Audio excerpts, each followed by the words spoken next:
এখন আমাদের এই ভারতীয় জনতা অফিসে মোর্চার ধর্ণা অবস্থান মঞ্চে বাংলার দামাল ছেড়ে জননেতা পশ্চিমবঙ্গ বিধানসভার বিরোধী দলনেতা যিনি আপন বাস্তব সনাতনী হিন্দু অফিসের সামনে থেকে বিধানসভার বাইরে এবং বিধানসভার মধ্যে লড়াই করছে, সেই সম্মানীয় আমাদের সকলের প্রিয় মাননীয় বিরোধী দলনেতা শ্রী সুরেন্দ্র অধিকারী মহাশয় আপনাদের সামনে এবার তার অমূল্য বক্তব্য রাখবেন।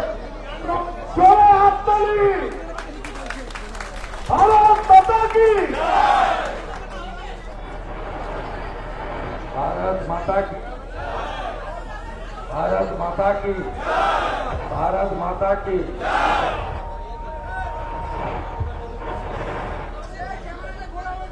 আপনাদের সবাইকে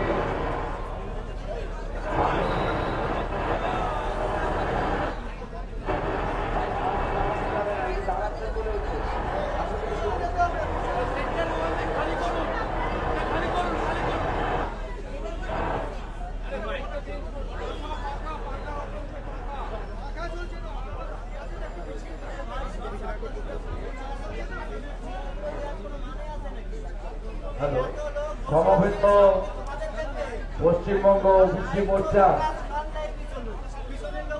কর্মকর্তারা যারা আজকের এই বেলা 12টা থেকে বিকেল 5টা পর্যন্ত কতগুলো ন্যায্য দাবি বা ইস্যুতে এখানে সমবেত হয়েছেন এবং বিকেল 4টার সময় ব্যাকওয়ার্ড ক্লাস কমিশন, যা কার্যত মমতা ব্যানার্জির শাখা সংগঠনে পরিণত হয়েছে, সেখানে একটি ডেপুটেশন প্রদানও আপনারা করবেন। আমি মাননীয় অজিত দাস, যার মাতৃদেবী প্রয়াণে আসতে পারেননি, তার এই উদ্যোগকে আন্তরিক ধন্যবাদ জানাচ্ছি। যারা মঞ্চে আছেন প্রত্যেকেই ওবিসি মোর্চার অত্যন্ত ডাইনামিক লিডারশিপ। তাদের মধ্যে কয়েকজনের নাম বলে ধন্যবাদ জানাতে চাই। রাজ্যের সাধারণ সম্পাদক দ্বয় প্রসেনজিৎ ঘোষ এবং সুব্রত মণ্ডল, সহসভাপতি দ্বয় বিজয় মাহাতো, অমলেন্দু বিকাশ দত্ত, এছাড়াও আমাদের মাননীয় রাখাল লাটুয়া, বলরাম সাউ, সৈকত রায় সহ আমাদের মহিলা নেতৃবৃন্দ প্রত্যেককে আমি অন্তর থেকে কৃতজ্ঞতা জানাই। আপনারা জানেন আমি সরাসরি বিধানসভা থেকে এখানে আসছি। আমরা বিধানসভার গেটে সনাতন হিন্দু ঋতু মেনে আমরা করতাল এবং বাদ্যযন্ত্রের সঙ্গে গতকাল কলকাতা হাইকোর্টের ডিভিশন বেঞ্চের বিচারপতি দ্বয় যে ঐতিহাসিক রায় দিয়েছেন, ইন্টারিম রায়, অন্তর্বর্তীকালীন রায়, তাকে স্বাগত জানিয়ে আমরা বিধানসভা গেটে লাড্ডু বিতরণ করেছি এবং আপনাদের কাছে 2-4টি কথা নিবেদন করে আমাকে মহেশতলা যেতে হবে, কারণ মহেশতলার রবীন্দ্রনগর থানা এলাকাতে হিন্দু দোকান, হিন্দু বাড়ি, হিন্দু মন্দিরের উপরে হামলা হয়েছে, বহু হিন্দু রক্তাক্ত হয়েছে। প্রথম দিন থেকে আমি যাওয়ার চেষ্টা করেছি, কিন্তু পশ্চিমবঙ্গ পুলিশ, যার নাম এখন মমতা পুলিশ, তারা আমাকে যেতে দেননি।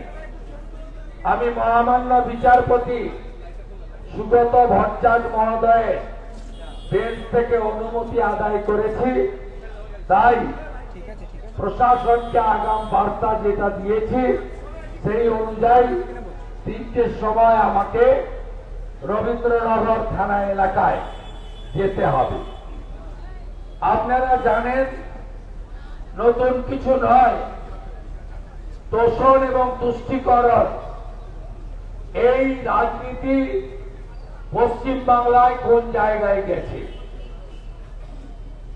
মন্ডল কমিশনের লড়াই এক ইতিহাস। আগে বাবা সাহেব ভীমরাও আম্বেদকর তিনি যখন সংবিধান বানান তখন তিনি শিডিউল কাস্ট এবং শিডিউল ট্রাইবদের জন্য সংরক্ষণ দিয়ে যান। কিন্তু পরবর্তীকালে মন্ডল কমিশনের লড়াইতে ওবিসির সৃষ্টি হয়। সেদিনও বিশ্বনাথ প্রতাপ সিং এর সাথে অটল বিহারী বাজপেয়ীজি, লালকৃষ্ণ আদবানীজি কাঁধে কাঁধ মিলে এই প্রকৃত ওবিসি যারা তাদের অধিকারের জন্য, সাংবিধানিক অধিকারের জন্য লড়াইতে জয়যুক্ত হয়েছিলেন। পরবর্তীকালে নরেন্দ্র মোদীজি ওবিসিদের, এসসি এসটিদের স্বার্থ আরো সুরক্ষিত মজবুত করে তিনি আপার কাস্টের মধ্যে যারা ইকোনমিক্যালি উইকার সেকশন ইডব্লিউএস চালু করেন। তাই বাবা সাহেব আম্বেদকরের দেখানো পথে অটলজি, আদবানীজি, বিশ্বনাথ প্রতাপ সিংকে দেখানো পথে আমাদের নরেন্দ্র মোদীজি ইডব্লিউএস সংরক্ষণের ব্যবস্থা করেন। এই সংরক্ষণগুলো মূলত অর্থনৈতিক এবং প্রকৃত শিক্ষা পায় বা বাজেটে অর্থ বরাদ্দ তার একটা বড় অংশ যাতে এদের জন্য ব্যয় করা হয়, এই উদ্দেশ্য নিয়ে করা। কখনো ভোট ব্যাংকের রাজনীতির কথা বাবা সাহেবও ভাবেননি, মোদীজিও ভাবেননি। এই সংরক্ষণ কখনো ভোট ব্যাংকের রাজনীতির জন্য হয় না। এর প্রথম উদ্বোধন করলেন কে? কমরেডরা প্রথম উদ্বোধন করলেন পশ্চিমবঙ্গে। যখন নন্দীগ্রামে কৃষি জমি রক্ষার আন্দোলন হচ্ছে, যখন নেতাই গ্রামে গণহত্যা হচ্ছে, যখন বাংলার মানুষ পরিবর্তন চাইছেন, যখন আদবানীজির নেতৃত্বে ভারতবর্ষের পার্লামেন্ট ৬২ দিন অচল করে রেখেছিলেন আদবানীজি, সুষমা স্বরাজীরা তৎকালীন পশ্চিমবঙ্গে পরিবর্তন আনার জন্য, তখন সিপিআইএম পার্টি এবং বামফ্রন্ট তারা মুসলিমদের ভোট দেওয়ার জন্য শুরুটা করলো, উদ্বোধন করলো ওবিসির যে কেন্দ্রীয় তালিকা, তার মধ্যে অনেকগুলি মুসলিম কমিউনিটিকে ইনক্লুড করার জন্য, যার জন্য ন্যাশনাল ওবিসি কমিশনের কোন অনুমোদন ছিল না। আমাদের ওবিসি কমিশনের চেয়ারম্যান প্রাক্তন সাংসদ হংসরাজ আহির, সেই কমিশনের কোন অনুমোদন ছিল না। তারপরে মমতা বন্দ্যোপাধ্যায় 11 সালে ক্ষমতায় আসার পরে তিনি ধীরে ধীরে মুসলিমদের মধ্যে, আমার আগের বক্তা বলছিলেন 90%, আমি বলি আগে তো 90 করেছিল, আর এখন যা কাণ্ড করছে 98% মুসলিম কমিউনিটিকে ওবিসির তালিকায় এনে প্রকৃত ওবিসি, যে তালিকাতে শুধুমাত্র হিন্দু ওবিসি নেই, মুসলিমদের মধ্যেও যারা পিছিয়ে পড়া কমিউনিটি ছিল তাদেরও বেশ কয়েকটা কমিউনিটিকে ভারতবর্ষের পার্লামেন্ট ব্যাকওয়ার্ড ক্লাস কমিশন জাতীয় নেতারা রেখেছিলেন। কিন্তু এই যে পশ্চিমবাংলায় হাই অ্যাপিজমেন্ট চলছে, হাই অ্যাপিজমেন্ট তুষ্টিকরণ, এর কারণ হল আমাদের এই রাজ্যের ডেমোগ্রাফি ক্রমশ পরিবর্তন হচ্ছে। এর কারণ হল এই রাজ্যে 550 কিলোমিটার বাংলাদেশ বর্ডারে মমতা ব্যানার্জির সরকার কাঁটাতারের বেড়া দেওয়ার জন্য ভারত সরকারকে বা বিএসএফ কে জমি দেয়নি। তার ফলে রোহিঙ্গা মুসলমানরা বার্মা থেকে কক্সবাজারের রিলিফ ক্যাম্প থেকে হয়ে স্থলপথে এবং জলপথে পশ্চিমবঙ্গে ঢুকছে, গোটা ভারতে ছড়িয়ে পড়ছে। এর কারণ হল, প্রথম আমি বলেছি যে ডেমোগ্রাফির পরিবর্তন, দ্বিতীয় আমি বলেছি রোহিঙ্গা মুসলমানদের ভূ করে এই বাংলায় ঢোকা, তৃতীয় কারণ হল এক শ্রেণীর সেকুলার যারা নিজেদেরকে ধর্ম নিরপেক্ষতার নাম করে আমাদের পূজা পার্বণ, হাজার হাজার বছরের সংস্কৃতি, আমাদের গীতা, বেদ, উপনিষদ, আমাদের শাস্ত্র পঞ্জিকা সবকে বাদ দিয়ে আমাদের পুজোগুলোকে, ধর্মীয় অনুষ্ঠানগুলিকে কালচারাল প্রোগ্রাম বলে। সাংস্কৃতিক অনুষ্ঠান, যখন খুশি ঘট তোলা যায়, যখন খুশি ঘট বিসর্জন করা যায়। আর এটা হ্যাঁ, মাকু যারা, সেকু যারা, টুকরে টুকরে গ্যাং যারা, যারা মাওবাদীদের সমর্থন করেন, যারা সিপিএফআই কে মদত করেন, তারা করছিলেন, সাথে যুক্ত হল মমতা ব্যানার্জি এবং তার সরকার। মমতা ব্যানার্জি পিতৃপক্ষে গিয়ে দুর্গাপূজার ফিতা কাটতে শুরু করলেন মহালয়ের আগে। তিনি এইভাবে কখনো রাম মন্দিরের উদ্বোধনের সময় বার্সার কাছে মিছিল করলেন, নাম দিলেন সংহতি মিছিল। কখনো মহাকুম্ভে সনাতনীরা যখন ডুবকি লাগালো, ডুব দিল ত্রিবেণী সঙ্গমে, তখন তিনি বিধানসভার ফ্লোরে বললেন ওটা মহাকুম্ভ নয়, মৃত্যু কুম্ভ। মমতা ব্যানার্জি হিন্দু ধর্মকে জনসভাতে গন্ধা ধর্ম বললেন।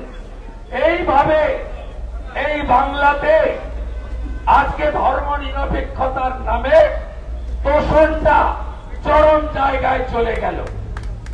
আজকে দীর্ঘদিনের বাংলার ওবিসি হিন্দুদের লড়াই, দীর্ঘদিনের লড়াই, কোর্টে দীর্ঘদিনের লড়াই, অনেক দিন মামলা চাপা ছিল। সেই মামলায় গত বছর যখন রায় হল, রায় তো হওয়ার কথাই ছিল, কারণ মমতা ব্যানার্জি সংবিধানের 4টে স্তম্ভ কোনটা মানেন না। 1 নম্বর কারা? আমরা এমপি এমএলএ ল মেকার, আমাদের মানেন না। বিরোধী দলনেতা 8.5 মাস সাসপেন্ড হন। আদিবাসী এমএলএ মনোজ ওরাও, তাকে সাসপেন্ড করে মার্শাল দিয়ে ধাক্কা মেরে বিধানসভার বাইরে ফেলা হয়। এই তো হচ্ছে ল মেকারদের অবস্থা inside of the West Bengal assembly. দ্বিতীয় কে? ব্যুরোক্র্যাট। ব্যুরোক্র্যাটরা কেউ রিটায়ার করেন না। হরিকৃষ্ণ দ্বিবেদী রিটায়ার করেননি, কেউ রিটায়ার করেন না, সবাই এক্সটেনশনে থাকেন। নইলে প্রত্যেকে আলাপন বাবুর মতো, বাসুদেব বাবুর মতো, তারা প্রত্যেকে আলাদা আলাদা দপ্তরের কাজ পেয়ে যান। তাই এখানকার প্রকৃত আইএস আইপিএসরা যারা মেরুদণ্ড সোজা রেখে সত্যমেব জয়ত বলে নিজের সেন্ট্রাল ক্যাডারের উপরে সম্মান রেখে কাজ করতে চান, তাদেরকে মমতা বন্দ্যোপাধ্যায় কাজ করতে দেন না। এক্সেপশনও আছে, মাননীয় মলয় দেয়ের মতো এক্সেপশনও আছে, যাদেরকে মমতা বন্দ্যোপাধ্যায় নিজে স্থাবকের দলে নাম লিখাতে পারেননি। আজকে ব্যুরোক্র্যাটরা শেষ করে দিয়েছেন। আজকে মুখ্যমন্ত্রীর বাড়িতে পুলিশের লোকেরা, আইপিএসরা জুতো মোজা খুলে কোমরে গামছা লাগিয়ে পুজো অনুষ্ঠান হলে বা অন্য অনুষ্ঠান হলে টিফিন বিতরণ করার কাজ করেন। এই জায়গায় গেছে মুখ্যমন্ত্রী বা তার ভাইপো বেরালে। আগে ডগ ক্যাচার ছিল, এখন তো মশা ক্যাচারও আইপিএসদের দায়িত্ব পালন করতে হয়। ফুল যাতে কেউ না ছড়ে তার জন্য ফ্লাওয়ার কাচারের কাজও করতে হয়। এই জন্য আজকে আপনাদের এখানে আইএস আইপিএসদের অবস্থা এইরকম। ব্যুরোক্র্যাটকে মানেন না, জুডিশিয়ারি সরাসরি এই বর্বর মুখ্যমন্ত্রী, এই অগণতান্ত্রিক মুখ্যমন্ত্রী, এই জিহাদিদের নেতা মুখ্যমন্ত্রী জুডিশিয়ারিকে মানেন না।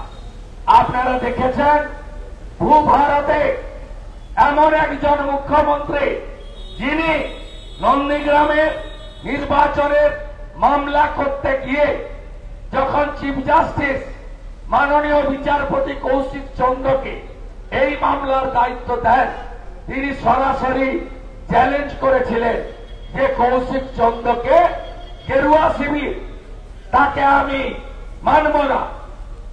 মাননীয় কৌশিক চন্দ্র মামলা ছেড়েছেন, কিন্তু তাকে আক্রমণের জন্য 5 লক্ষ টাকা জরিমানা করেছেন।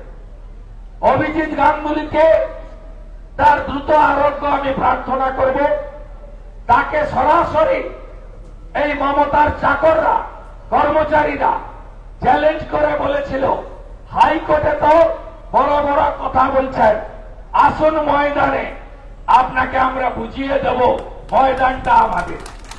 অভিজিৎ বাবু চ্যালেঞ্জ অ্যাকসেপ্ট করে আগস্টে রিটায়ারমেন্ট ছিল, 24-এ ফেব্রুয়ারিতে রিজাইন দিয়ে বিজেপিতে যোগ দিয়ে তমলুকে দাঁড়িয়ে ভাটাংশুকে 78,000 ভোটে হারিয়ে তৃণমূলকে যোগ্য জবাব দিলেন যে আমি কোর্টেও সফল আর ময়দানেও সফল। আজকে রাজাশেখর মান্থা মহোদয় তার কলকাতার বাড়িতে আমার এবং অমিত শাহজির ছবি লাগিয়েছে। এরা কখনো বিশ্বজিৎ বসুকে, কখনো মাননীয়া অমৃতা সিনহাকে, গোটা জুডিশিয়ারিকে আক্রমণ করতে ছাড়েনি, যেটা এই জুডিশিয়ারি কনস্টিটিউশনের বড় স্তম্ভ। আর মিডিয়ার কথা ছেড়ে দেন, আমরা চতুর্থ স্তম্ভ বলি। কেউ চটি চাটছেন, আর যারা চটি চাটছেন না তারাও অনুব্রতর কুকথার জন্য টকশো করার অপরাধে নোটিশ খাচ্ছেন। কখনো প্রকাশ সিনহার বাড়ি ভাঙছে, কখনো সন্টু পানকে ক্যামেরা সহ তুলে নিয়ে যাচ্ছে, কখনো মানব গুহর বিরুদ্ধে মিথ্যা মামলা করে প্রত্যাহার করছে, কখনো শফিকুল ভাইয়ের বাড়ি ঘিরছে, কখনো সন্ময় দাকে তুলে নিয়ে পুরুলিয়ার মিথ্যা মামলায় জড়াচ্ছে। এই পুলিশ বেচারীরা এদের বোলপুরের আইসিআর তার মাকে, এসআরডিএর চেয়ারম্যান বড় নেতা 5 বার বলছে তোর মাকে, তোর স্ত্রীকে, সে ভাষা শোনাও দেয়, মুখে আরো বাপ বলছে ধর্ষণ করব। এদের জন্য কেউ বলার নেই। নন গেজেটেড তুলে দিয়েছে, অ্যাসোসিয়েশন তুলে দিয়েছে। এখন মমতার যে বাজার করে শান্তনু সিনহা, তিনি ওয়েলফেয়ার অ্যাসোসিয়েশনের দণ্ডমুক্তের কর্তা। আজকে বোলপুরে আমাকে গিয়ে, বিজেপিকে গিয়ে 20,000 লোক নিয়ে প্রতিবাদ মিছিল করতে হয়েছে। আইসি বোলপুরের স্ত্রী এবং তার মার সম্মানহানির প্রতিবাদ পুলিশ করেনি, বিজেপি করেছে। আগামীকালও সিউড়িতে আমি নারী সম্মান যাত্রা এবং হিন্দু ওবিসি অধিকার রক্ষা যাত্রায় সামিল হব। আপনাদের বলি, আমাদের সুপ্রিম কোর্টের লাস্ট কি ছিল জাজমেন্ট, মামলা ক্লোজ হয়নি। সুপ্রিম কোর্ট যখন খারিজ করতে যায় যে ধর্মের ভিত্তিতে সংরক্ষণ হবে না, হাত পা ধরেছিল 25 লাখি লয়াররা, 600 কোটি টাকা। এই টাকা থাকলে সব হসপিটালে এমআরআই স্ক্যান মেশিন বসানো যেত। শুধু মুসলমানদের অবৈধভাবে ওবিসি করার জন্য আর দিল্লি তেলি কামার কুমোর মহিষ্য থেকে শুরু করে, কুর্মী থেকে শুরু করে, যাদব সমাজ থেকে শুরু করে, স্বর্ণকার, কুম্ভকার, মালাকার থেকে শুরু করে, নাপিত থেকে শুরু করে, যারা প্রকৃত ওবিসি রিজার্ভেশনের হকদার, তাদেরকে বঞ্চিত করার জন্য আজকে সুপ্রিম কোর্টের হাত পা ধরে বলল, হুজুর আমাকে সার্ভে করার জন্য অনুমতি দিন। সুপ্রিম কোর্ট সার্ভের জন্য অনুমতি দিল যে 30 জুন পর্যন্ত আপনি সার্ভে করুন। আমি মামলার পরবর্তী দিন ফিক্সড করলাম 15 জুলাই। কিন্তু সার্ভের তালিকা আদালতে প্লেস করার কথা, আদালতে প্লেস না করে এই চোর মমতা, মিথ্যাবাদী মমতা, আমার কাছে 1956 ভোটে হারা কম্পার্টমেন্টাল মমতা, দোকান কাটা মমতা, এই মমতা যাকে আমরা 26 ভবানীপুরেও হারাবো, সেই মমতা ব্যানার্জি তিনি আজকে সুপ্রিম কোর্টকে বুড়া আঙুল দেখালেন। সার্ভের বিরুদ্ধে মামলা হলো, এখানে সম্মানীয় বিচারপতি তপব্রত বাবু, সম্মানীয় বিচারপতি রাজাশেখর মান্তা বাবুর বেঞ্চে। সেখানে লয়ার এবং হিন্দু ওবিসি জনগোষ্ঠীর অনেকগুলো গ্রুপ লড়াই করছে। আজকে ঐতিহাসিক রায় কালকে এসেছে, 76টা মুসলিম জনগোষ্ঠীকে বাতিল করা হয়েছে। আপনি ভাবতে পারেন অ্যাডভোকেট জেনারেল কিশোর দত্ত কত এরা মিথ্যাটাকে কোথায় নিয়ে গেছে। আপনি ভাবতে পারেন কালকে কোর্টে যখন ইন্টারিম অর্ডারের ফাইনাল হিয়ারিং হচ্ছে, কিশোর দত্ত এসি বলছে বিধানসভায় তো 10 তারিখে ব্যাকওয়ার্ড কমিশন রিপোর্ট প্লেস হয়েছে, বিরোধীরা তো আপত্তি করেনি। আপনি ভাবতে পারেন কত বড় মিথ্যা। মুখ্যমন্ত্রী চোরের মতো ঢুকেছেন। আমি চেম্বারে ছিলাম, মাইকে শুনলাম ওবিসি নিয়ে বলা শুরু করেছেন। আমি তৎক্ষণাৎ হাউসে এসেছি। ইনি পড়তে শুরু করেছেন, বলতে শুরু করেছেন, বলা শেষ করেছেন। আমি উঠে দাঁড়িয়ে পরিষ্কারভাবে বলেছি, ব্যাকওয়ার্ড কমিশন রিজার্ভেশন নিয়ে আপনাকে পূর্ণাঙ্গ আলোচনা করতে হবে। আপনি এভাবে পারেন না। মুখ্যমন্ত্রী চোরের মতো পালালেন, সঙ্গে স্পিকার হাউস অ্যাডজন করে পালালেন। আমি আমার লয়ার দিয়ে বিচারপতিদের সামনে মিথ্যা বলার জন্য আমি মামলা করছি কোর্টে। আপনাদের দেখাতে এসেছি, এটা 11 তারিখের আমার চিঠি, রুল 319। আমি ডে লং ডিসকাশন ডিমান্ড করেছি on behalf of the opposition, as a leader of opposition. 11/6 আপনারা দেখুন মমতার প্রসিডিং, মমতা ব্যানার্জির বক্তব্যের প্রসিডিংস আমি তুলেছি। তিনি বলছেন যে মহামান্য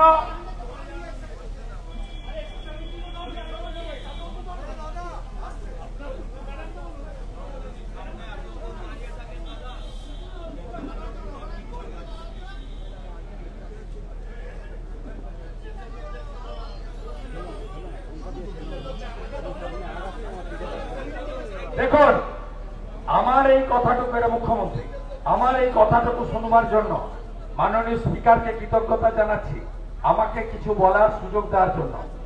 within bracket at this stage honourable leader of opposition Shri Suvendu Adhikari rose to speak. Mister speaker, ধন্যবাদ মাননীয় মুখ্যমন্ত্রীকে তারপরে প্লিজ প্লিজ প্লিজ, তারপরে মুখ্যমন্ত্রী বলছেন যে আমি হাইকোর্টকেও মিথ্যা বললেন। আমি আপনাদের সেন্টেন্সটা পড়ে দিচ্ছি। I have seen the order of the Honorable High Court, and according to the spirit of the order of the Honorable High Court, it has been properly laid. Laid means placed. Laid means not discussed, not under consideration. She placed on the floor of the assembly. আমরা ছাড়ব না। এরা কোর্টেও দুজন senior জাজের সামনে এই এডি তাকে যা শিখিয়ে দিয়েছে সেই মিথ্যা কথা বলেছে। এই লড়াই চলবে, আইনি লড়াই চলবে। রাস্তার লড়াইটাতে আপনাদের ঐক্যবদ্ধ হতে হবে, রাস্তার লড়াইতে ঐক্যবদ্ধ হতে হবে। কালকে ইন্টারিম অর্ডারের পরে গোটা বাংলাতে সনাতন হিন্দুদের মধ্যে খুশির আবহাওয়া, চারিদিকে খুশির আবহাওয়া। মমতা ব্যানার্জি অবৈধভাবে যে মুসলিমরা পাওয়ার যোগ্য নয়, শুধুমাত্র ভোট ব্যাংকের রাজনীতিতে তিনি করতে গেছিলেন, ইন্টারিম স্টে হয়েছে। ইন্টারিম স্টে মানে কনক্লুশন নয়। এই লড়াইকে আরো জোরদার করতে হবে, এগিয়ে নিয়ে যেতে হবে। হাইকোর্ট সুপ্রিম কোর্টে তো লড়বই আমরা, রাস্তাতেও থাকতে হবে। ওবিসি মোর্চা এই 1000-1500 লোক নিয়ে নয়, গোটা বাংলায় 17% ওবিসি হিন্দু, 17% ওবিসি হিন্দুকে এক ছাতার তলায় আনতে হবে। এবং মমতাকে আমি হারিয়েছি, আপনারা প্রাক্তন মুখ্যমন্ত্রী করুন। ভারতীয় জনতা পার্টির সরকার আনলে ওবিসি হিন্দুদের স্বার্থ সুরক্ষিত হবে। শিক্ষা, কর্মসংস্থানে তারা সুরক্ষিত থাকবে এবং ওবিসি এ বি বিভাজন থাকবে না। ওবিসি এতে 90.12% মুসলিমদেরকে দিয়ে আজকে সব প্রকৃত ওবিসি হিন্দুদেরকে অনেককেই বঞ্চিত করেছে, আর যাদের দিতে বাধ্য হয়েছে ওবিসি বি করে দিয়েছে। গোটা ভারতের কোথাও ওবিসি এ এবং বি নেই। মমতা ব্যানার্জি তার যে এই তোষণের রাজনীতি, তার হাত থেকে এই বাংলাকে মুক্ত করতে হবে, নইলে কোঠাবাড়ি হবে, ধলিয়ান হবে, শামশেরগঞ্জ হবে, মহেশতলা হবে, মতে মোথাবাড়ি, মতে মুর্শিদাবাদ, মতে মহেশতলা, আর ম অক্ষর মমতা। এই মমতাকে তাড়াতে হবে।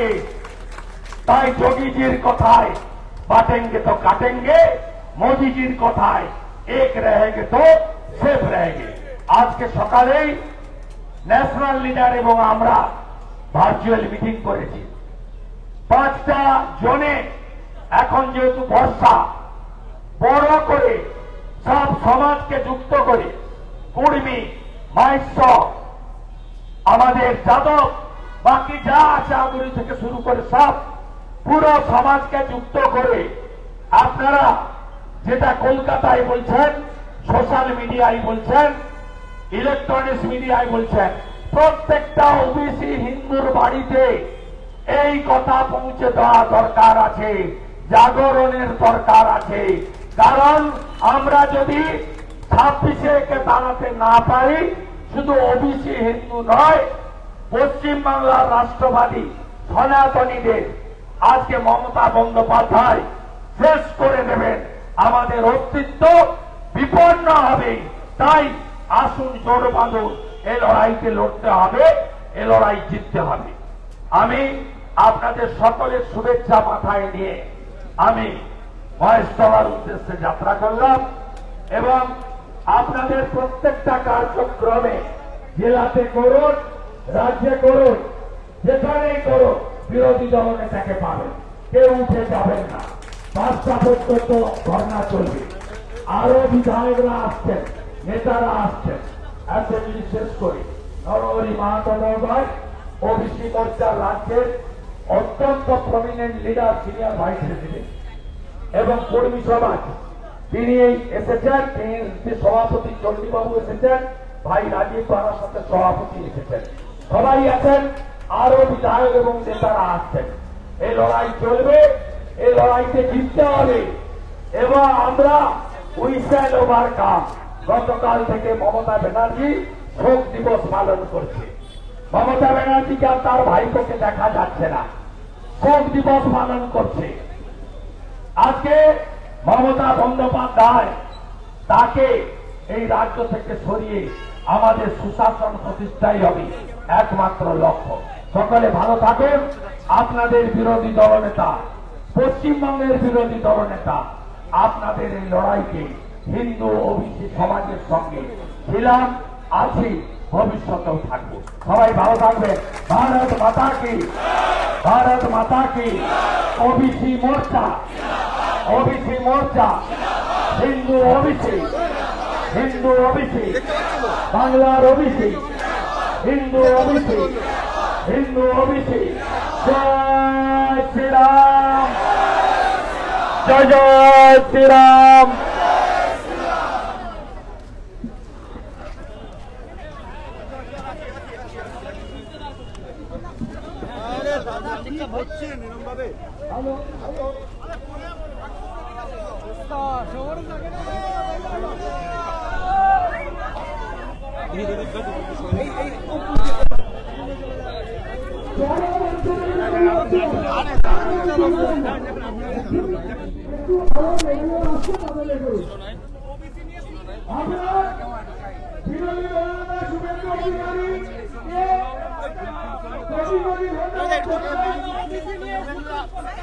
ভারতীয়